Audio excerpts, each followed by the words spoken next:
we have to go back to how you started that, because you said, right, the parents are gonna set up a trust so that they leave the house 50-50 to because you've got two children. Can't do that, right? Because the if you assign, let's just make it simple for everybody's brain. Let's just call it the house. If you assign the house to the trust, who now is the owner of the house?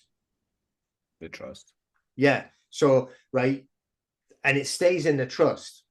The offspring, right? So, like, little Jimmy and little Jenny, they are going to be the beneficiaries of the actual trust. So they can receive benefits, right? They're living in it or whatever. If they're rented out, they can receive a percentage of whatever. But they can't, it's not theirs.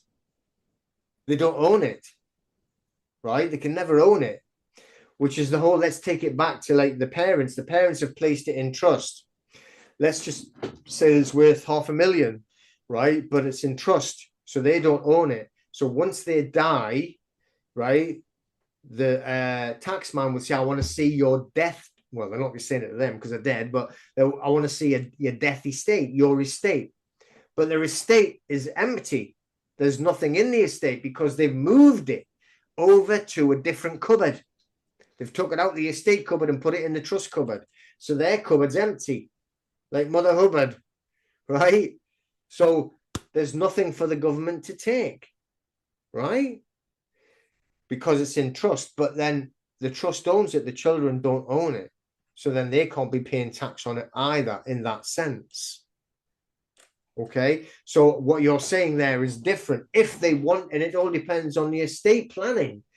So if they want to leave the house in that, let's say, a working class traditional fashion, that's what our class is. That's why the wealthy will never leave the houses to anyone. They'll keep it in trust. Whereas the working class will say, well, you get the house, and then they end up having to pay inheritance tax on it, and they think it wasn't worth it.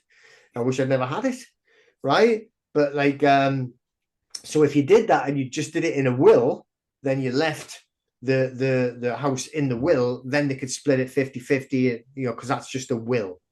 All right. So that's a different way. But if it goes, remember, if you put it in trust, the trust owns it, not you.